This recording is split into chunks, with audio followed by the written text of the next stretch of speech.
parecernos más, Señor, como tú quieres, a tu Hijo Jesucristo, Señor, para ser de luz y sal a estas naciones, Señor, a nuestra nación, aquí donde vivimos, Señor. Bendito y alabado sea tu nombre sea exaltado sobre todo, en el nombre de tu Hijo Jesucristo. Amén.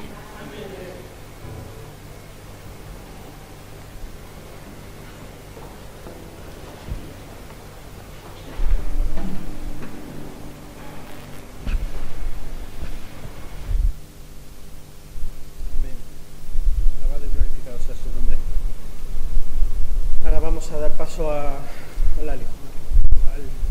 la predicación de hoy. Nos la trae nuestra hermana Ruth. ¿No?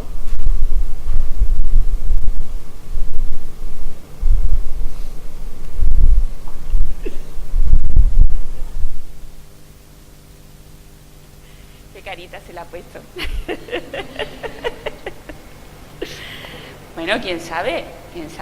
A ver, aquí hay algunos ya que se están estrenando en otras cosas, ¿no? Pues quién sabe si algún día te vemos aquí predicando, Eduardo. Otro día dice. Bueno, gloria al Señor.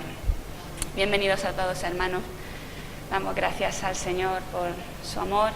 Ya estamos de vuelta de las vacaciones. Ha sido un tiempo, pues, ha habido de todo. Ha habido estrés y ha habido descanso también.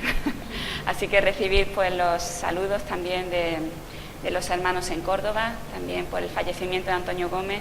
Sabéis que estuvimos allí en el entierro. Fue un entierro muy emotivo. Él es una persona muy conocida, era una persona muy conocida por muchos sitios y mucha gente le quería y se notó. En el entierro estuvo muchísima gente, ¿no?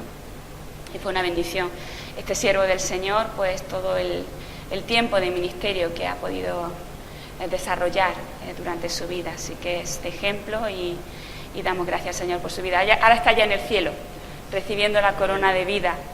Así que, bueno, nos gozamos, pero también damos consuelo a la familia, ¿no? Porque aunque él ya era mayor, ya pues se marchó con el Señor a una edad que normalmente consideramos pues normal, ¿no?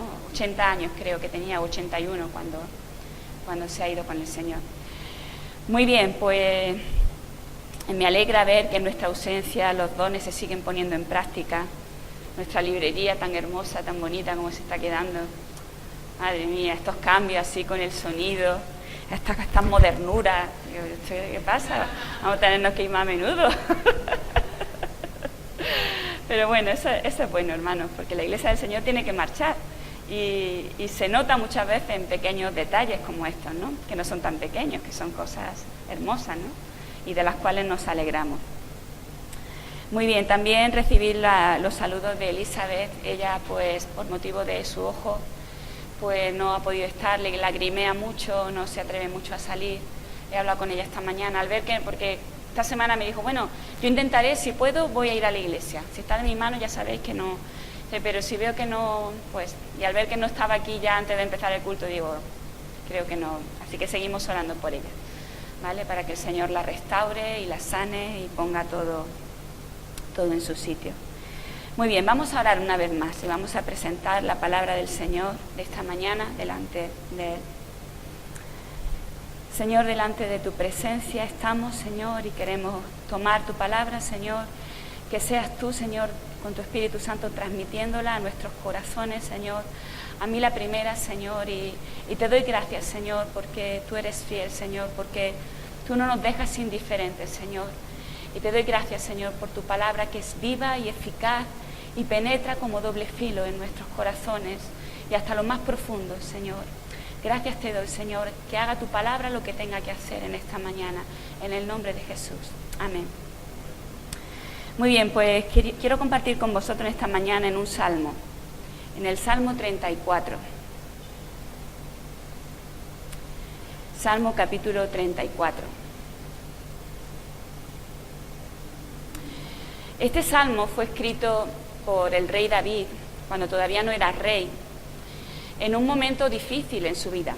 Él estaba en persecución, el rey Saúl lo perseguía a muerte, quería acabar con su vida, los celos se habían adueñado de él y quería acabar a toda costa con la vida de David. Entonces David no le quedó otra que salir huyendo y salir de Jerusalén y se fue a refugiar a la tierra de los filisteos.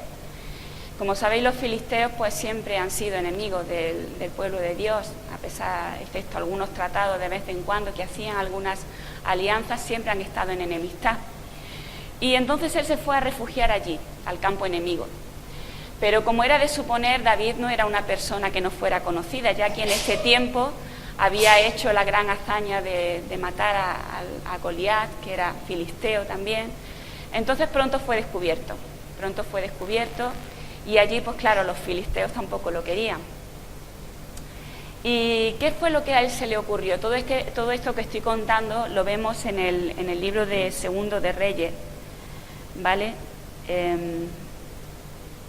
Primero de Reyes capítulo 20 nos cuenta esto, pero no quiero detenerme aquí, ¿vale? Esto es solamente a modo de introducción, para que entendamos un poco lo que había en el corazón de David mientras estaba pasando por estas circunstancias. Entonces, pronto fue descubierto allí entre los filisteos, y a él, pues, lo único que se le ocurrió fue hacerse loco. Estaba allí en medio de ellos, y cogió, y dice la palabra, que él cambió su semblante y se puso a babear, y se puso a hacerse como si estuviera loco. Fijaros qué salida de David, ¿no? Y me llama la atención esta argucia, pero él le sirvió para preservar su vida en ese tiempo y para que finalmente poder huir de delante del rey filisteo. Porque claro, el filisteo cuando vio a David dijo, ¿y este hombre qué hace por aquí? ¿O este hombre para qué me lo traéis? Entonces pues lo echaron. Entonces eso le valió a David para preservar su vida y para poder salir también huyendo de los filisteos cuando fue perseguido. Y en medio de esta circunstancia de David, pues es interesante ver cómo él escribe este salmo, y lo primero que hace en los primeros versículos, salmo número 34, adivinad qué es.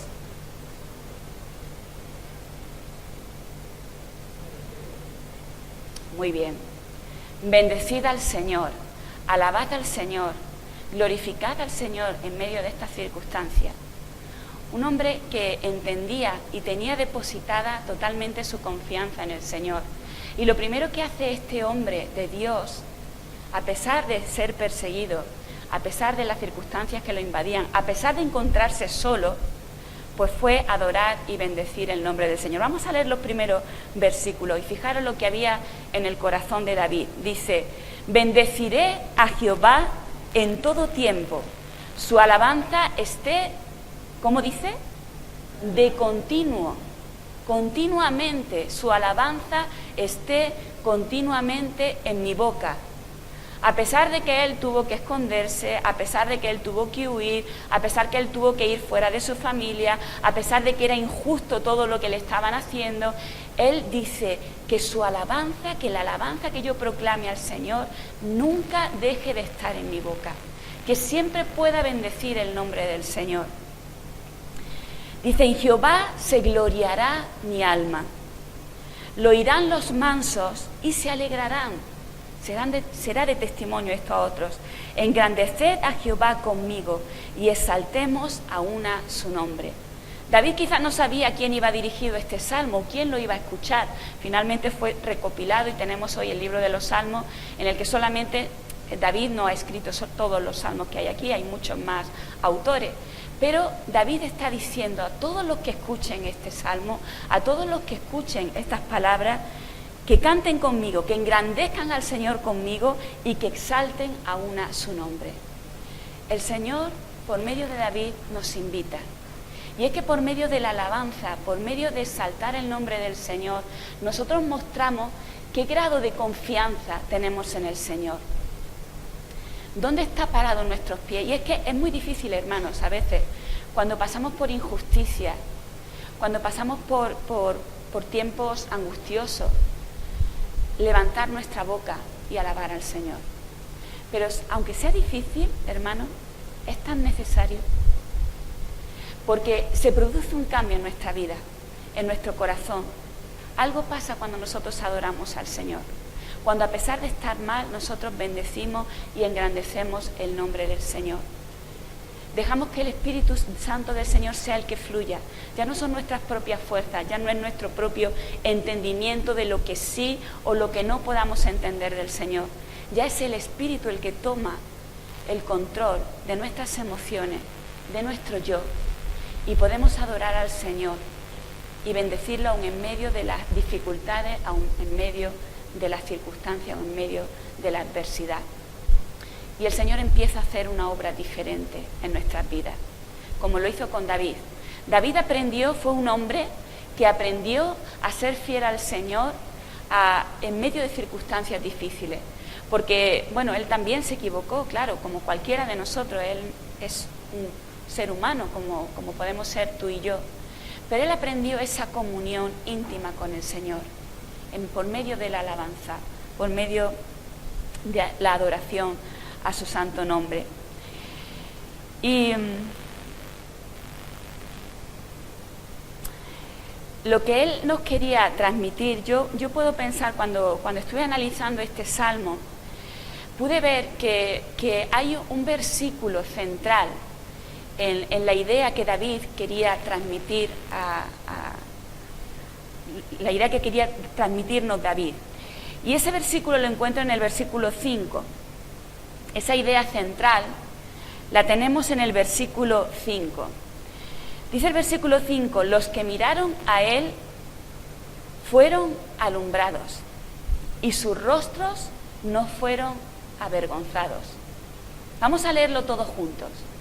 Dice, los que miraron a él fueron alumbrados y sus rostros no fueron avergonzados. Otra vez, los que miraron a él fueron alumbrados y sus rostros no fueron avergonzados. Primer punto, los que miraron a él. En nuestra vida, hermanos, tenemos que mantener un enfoque correcto de nosotros con Dios.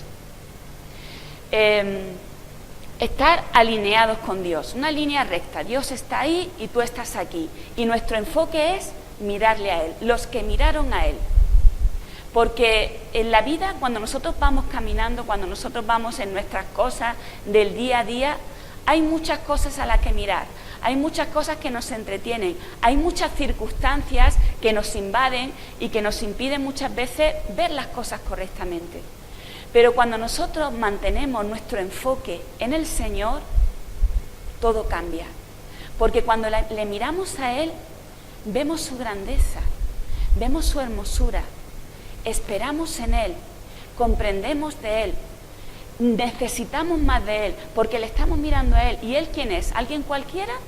No, ¿verdad? Cuando nosotros vemos a un actor de cine, un cantante, y mantenemos nuestra mirada fija en esa persona, ¿qué hacemos? Las miramos, decimos qué bien canta, o qué bien actúa, o qué guapo es, o qué guapa es. Admiramos a esa persona. Nosotros cuando miramos al Señor, le admiramos a Él, pero es que con más razón, porque Él es el Rey de Reyes, el Señor de Señores, el que todo lo puede, el Dios que nos da fuerza en cada momento.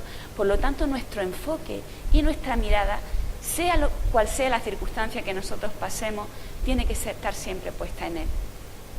Cuando nosotros desenfocamos nuestra mirada del Señor, empezamos a poner la mirada en otras cosas. Y cuando ponemos la mirada en otras cosas, empezamos a poner la esperanza en otras cosas.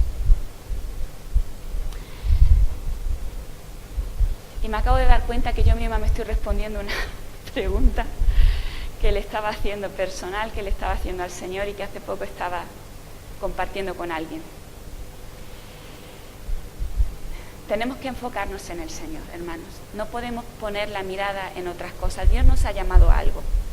Dios nos ha dado a nosotros cada uno dones. Nos ha dado un plan, nos ha dado un camino que trazar, un camino que nosotros tenemos que andar y que por ese camino nosotros tenemos que glorificar a nuestro Señor. Pero cuando empezamos a poner la mirada y a no enfocarnos en el Señor y a poner la mirada en nuestras necesidades, en nuestros lamentos, empezamos a poner nuestra mirada en aquellos que nos hacen mal, empezamos a poner nuestra mirada, yo qué sé, tantas cosas puede haber que nos distraen, Cuando empezamos a poner nuestra mirada en esas cosas y no nos enfocamos en el Señor, nos desenfocamos. Y cuando nos desenfocamos ya no vemos bien. Y dice la palabra del Señor en el versículo 8, dice del mismo Salmo: gustad y ved que es bueno Jehová. Bienaventurado el hombre que confía en él. Pero sobre todo ahora mismo la primera parte: gustad y ved que bueno es Jehová. Cuando nosotros ponemos nuestra mirada en el Señor y nos enfocamos en el Señor, esperamos ver lo mejor. Y es así, hermano. Y el Señor quiere que probemos eso. Porque Dios es bueno. Y como Dios es bueno, no solamente lo es, sino que quiere que sus hijos sepan que Él es bueno, que lo experimentemos. Por lo tanto, el Señor dice: gustad y ved que Dios es bueno. Probad a Dios y ved que realmente seguir sus caminos, estar mirándole a Él y ser alumbrados por Él es bueno. Comprobar que su voluntad en nuestras vidas es buena, es agradable, es perfecta. Y lo sabemos porque muchas veces lo decimos, pero ¿cuántas veces necesitamos recordarlo? Necesitamos recordar esto en nuestra vida. Probad, me dice el Señor en otra ocasión, me parece que al profeta Malaquías. Dice: si no abriré yo las ventanas de los cielos y derramaré bendición hasta que sobreabunde. Poned en práctica mi palabra y gustad que yo soy bueno, que yo soy fiel. Gustad de mí, probadme, experimentar, degustar al Señor. Vamos a degustar al Señor, vamos a probar realmente su hermosura, vamos a probar de Él realmente sus bondades.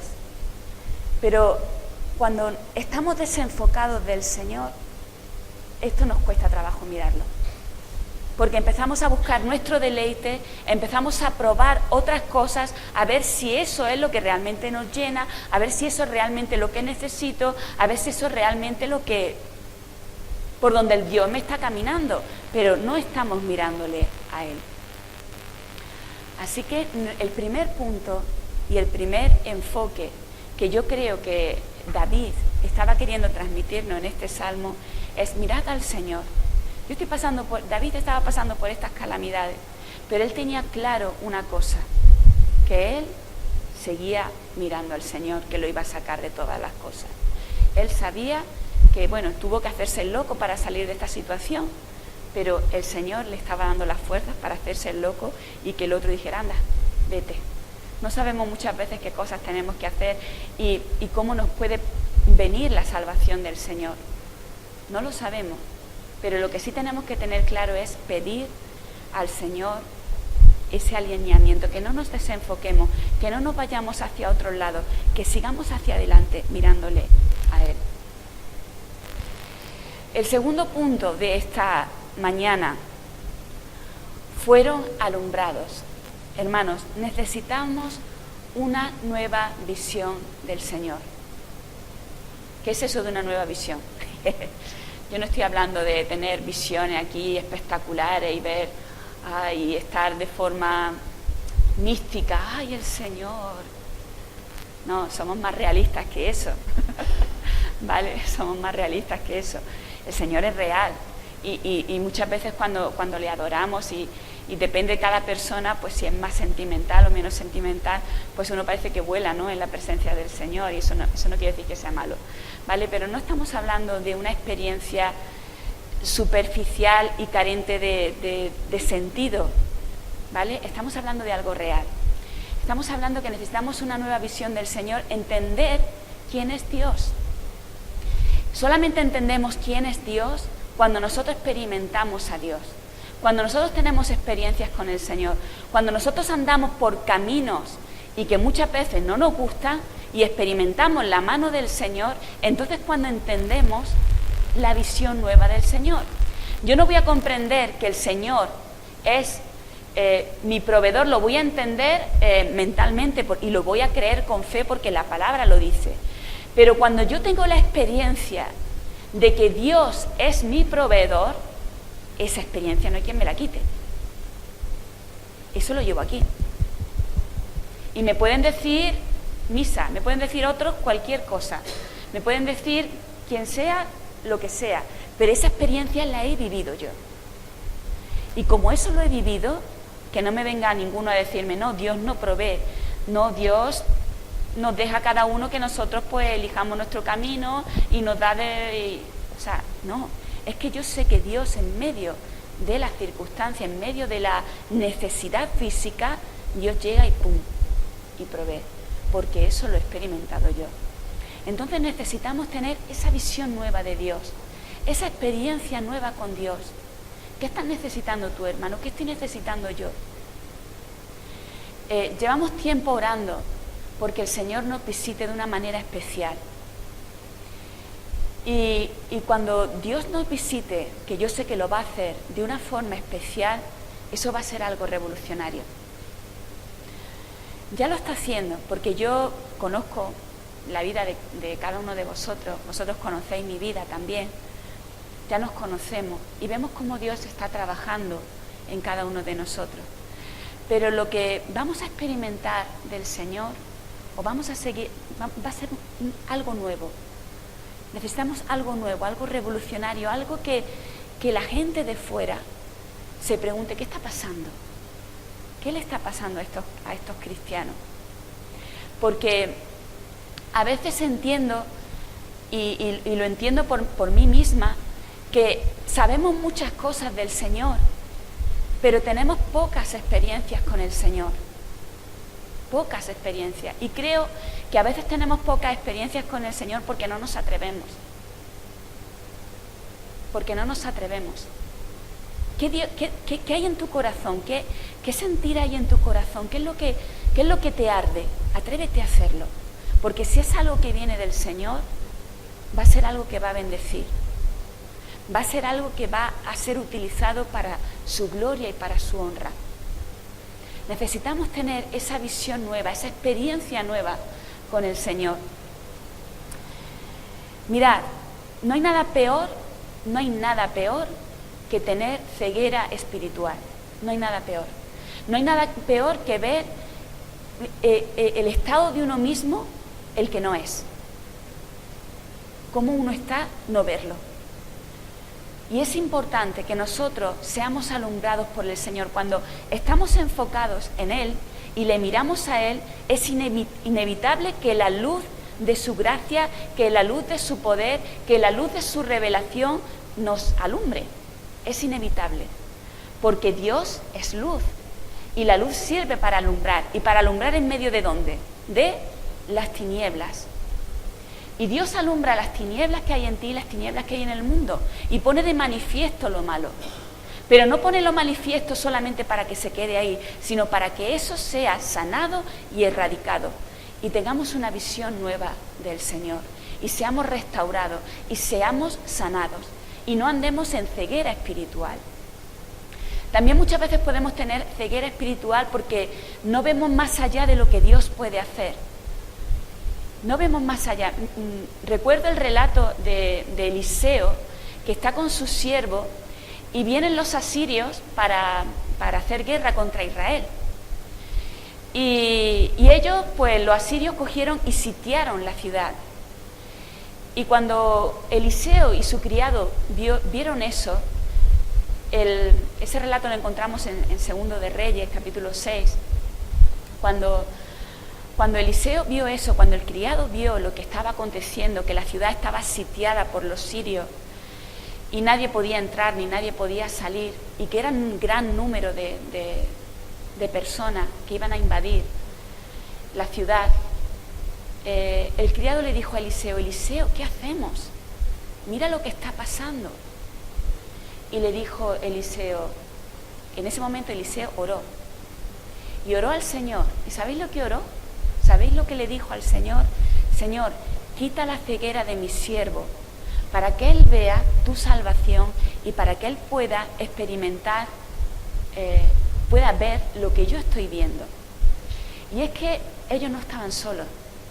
Cuando Eliseo oró y pidió al Señor que fuera quitada la ceguera de su siervo, ¿sabéis lo que vio el siervo de Eliseo? Un montón de carros, un montón de gente de a caballo que estaba con ellos. Un ejército mucho más grande y más numeroso que los propios sirios.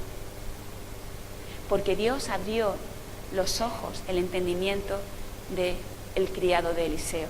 Eliseo ya lo estaba viendo. Eliseo, como siervo de Dios, ya estaba viendo, ya tenía esa visión. Ya sabía que Dios iba a salvar a su pueblo. Pero su criado necesitaba verlo. Y Eliseo oró para que fuera quitada esa ceguera espiritual de su vida y pudiera ver la salvación del Señor. Y pudiera ver esa gente de a caballo, esos carros que estaban acompañando todo un ejército para que sus enemigos no se salieran con las suyas. Y hermanos, el enemigo está ahí fuera. Y el enemigo no quiere que nosotros veamos la salvación del Señor. No quiere que nosotros veamos el poder del Señor. Por eso nosotros necesitamos orar. Señor, abre mis ojos. Quiero ver como tú ves.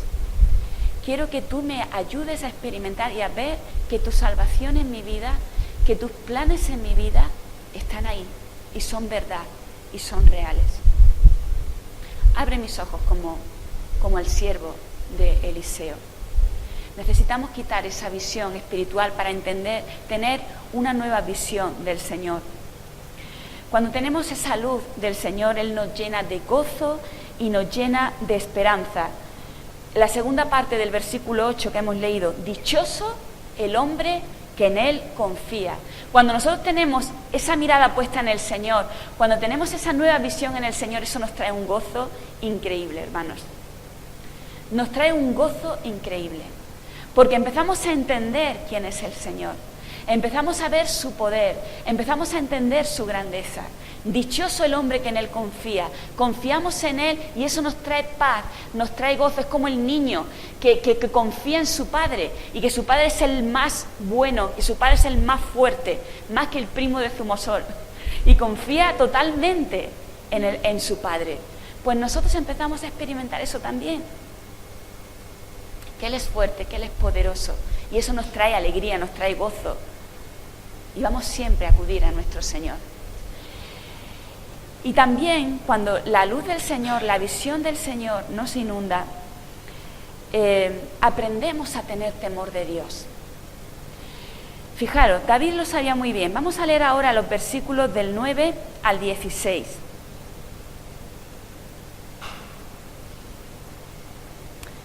Del 9 al 16.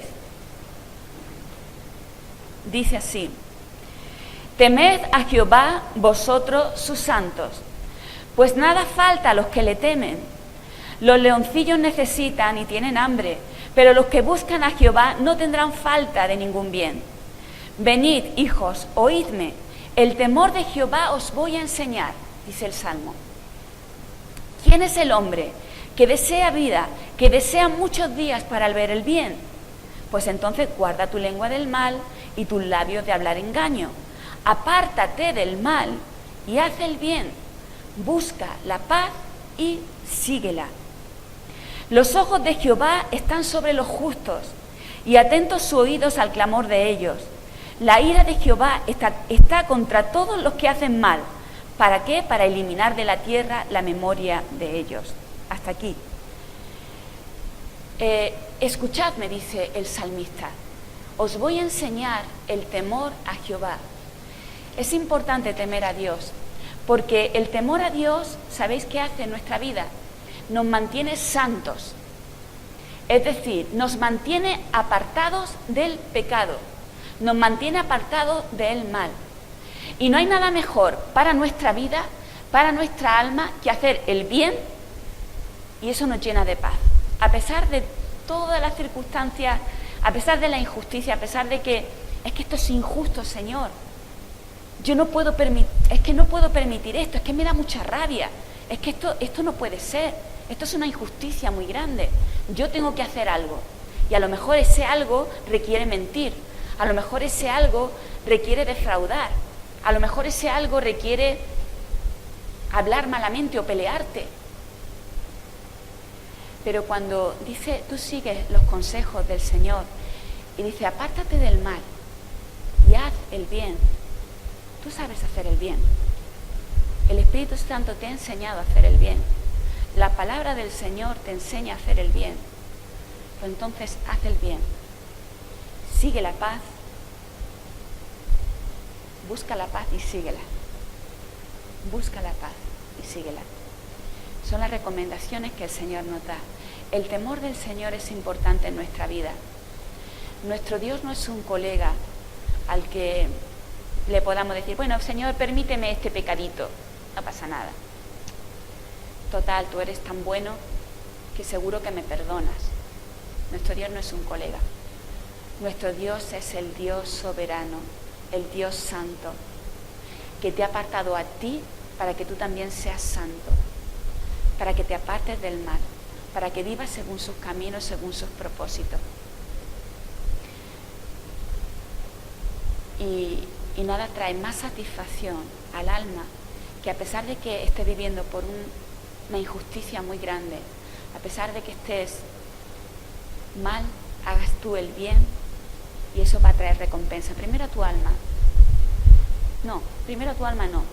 Primero al Señor, porque al Señor es al que se le debe la primera honra. El Señor va a ser honrado con tu actitud, con tu comportamiento. Y después tú vas a sentir esa paz que sobrepasa todo entendimiento, porque sabes que a pesar de que te estén haciendo a ti algo injusto, tú no lo estás devolviendo, estás haciendo lo que tienes que hacer. Y esa recompensa, ese sentimiento en tu corazón es lo mejor, porque esa es la paz que tú necesitas. Y esa es la paz que todo cristiano tenemos que seguir, la paz del Señor.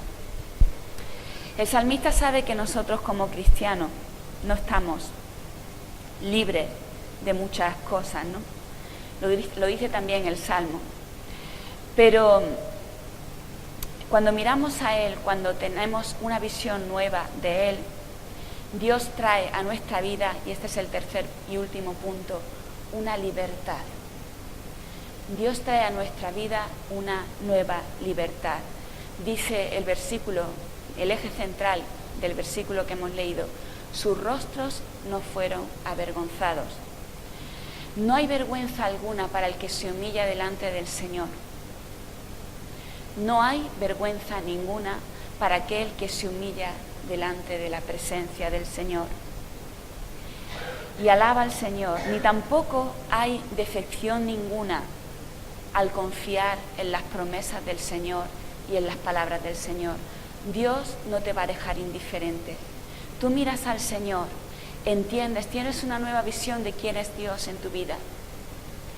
Y el Señor produce una nueva libertad. ¿Qué cosas hay en tu vida que te están atando? ¿Hay temor? ¿Hay angustia? ¿Hay adicciones? ¿Qué cosas hay en tu vida que te están atando? Pues Dios trae libertad para tu vida. Cuando tú te postras delante del Señor y lo miras a Él y te humillas delante de su presencia, Dios nos libra de la angustia y del temor. En este caso, David lo que necesitaba era esto. Y vamos a leer algunos versículos que voy a pedir que lo leáis vosotros. Versículo 17 y 18, que lo lea uno. Versículo 4, que lo lea otro. Y versículo 6, que lo lea otro. ¿Qué dice el 17 y 18?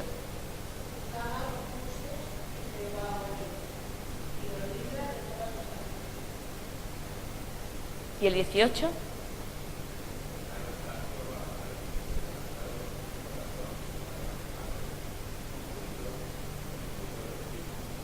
Amén. Versículo 4, ¿qué dice? Pero decidlo en alto, que yo tengo aquí el aire y no os escucho bien.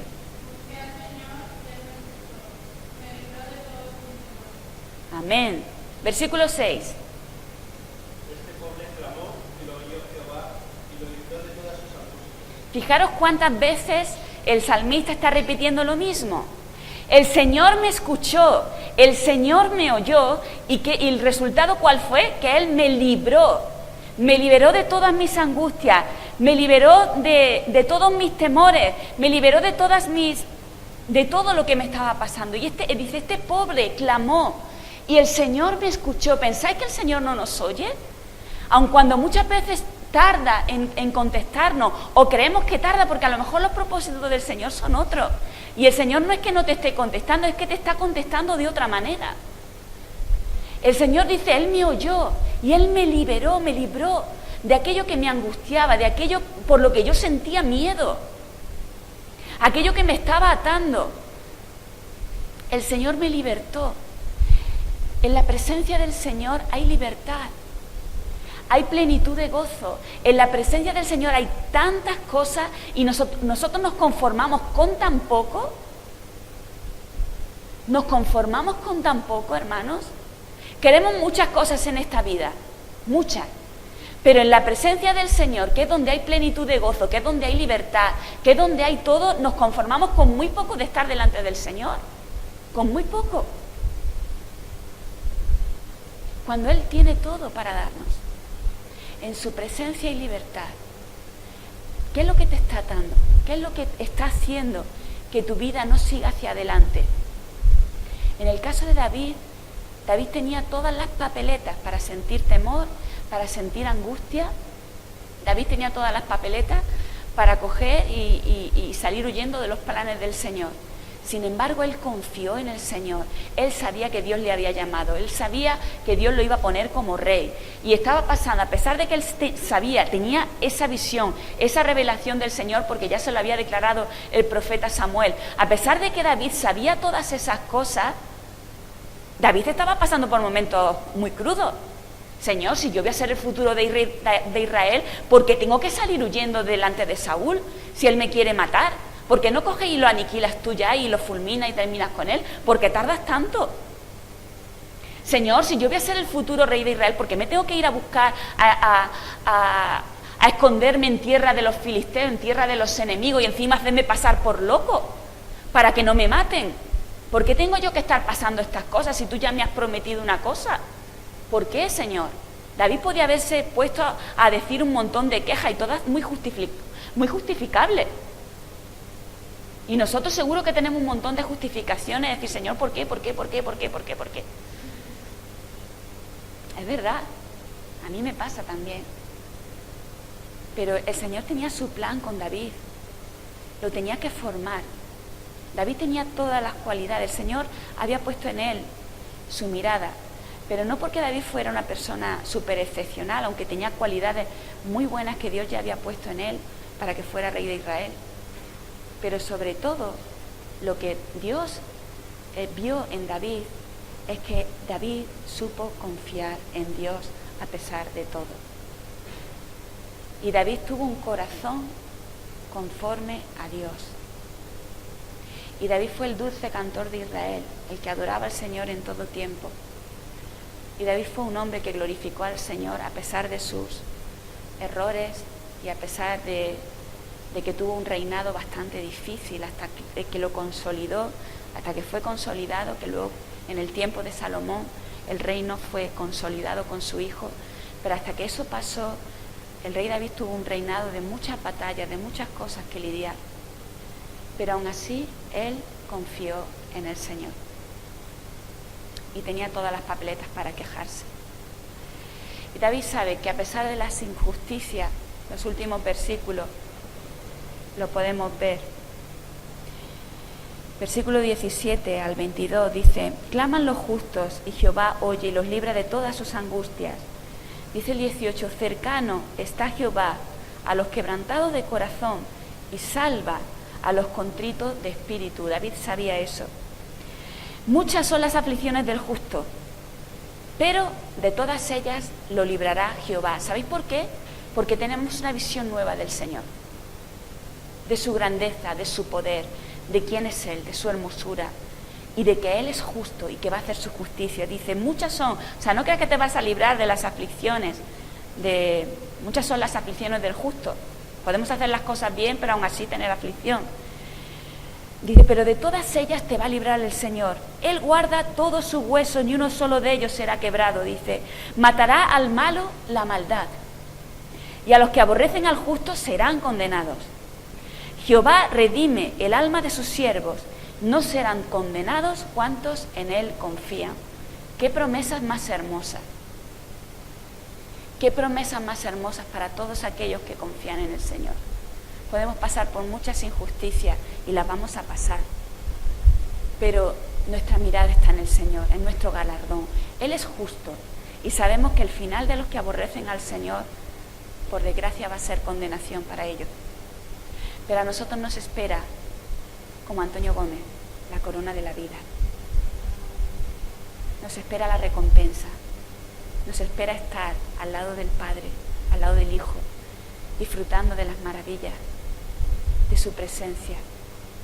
Nos espera nuestro galardón, porque lo hayamos merecido, no, solo porque hemos puesto nuestra confianza, nuestra fe en Él, nuestra fe en su Hijo Jesucristo, en su plan de redención, en su obra salvadora para con nosotros.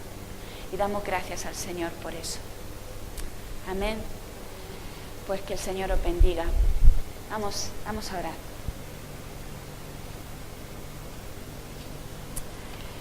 Señor, te damos gracias porque tú no nos dejas indiferente a ninguno de nosotros, Señor. Padre, queremos pedirte, Señor, queremos buscarte más, Señor, queremos tener más, una visión nueva de ti, Señor, queremos mirarte a ti, no desenfocarnos, Señor. Queremos, Señor, que tú, Señor, seas el centro de todo lo que hagamos, de todo lo que hay en nuestra vida, Señor. Ayúdanos, Padre, a confiar cada día más en ti. Aumenta, Señor, esa fe puesta en ti, Señor. Ayúdanos, Señor, libéranos de toda angustia, de todo problema que nos asedia, Señor. Sabemos que tú eres el Rey de Reyes y el Señor de Señores, y que si confiamos en ti, nuestra alma, nuestra vida está segura, Señor. Padre, dejamos, Señor, nuestras vidas delante de tu presencia en esta mañana y permite que tu palabra, Señor, anide profundamente en nuestro corazón y la podamos vivir como tú quieres que la vivamos, Señor. Bendícenos, Señor, en el nombre de tu Hijo Jesucristo. Amén, Señor.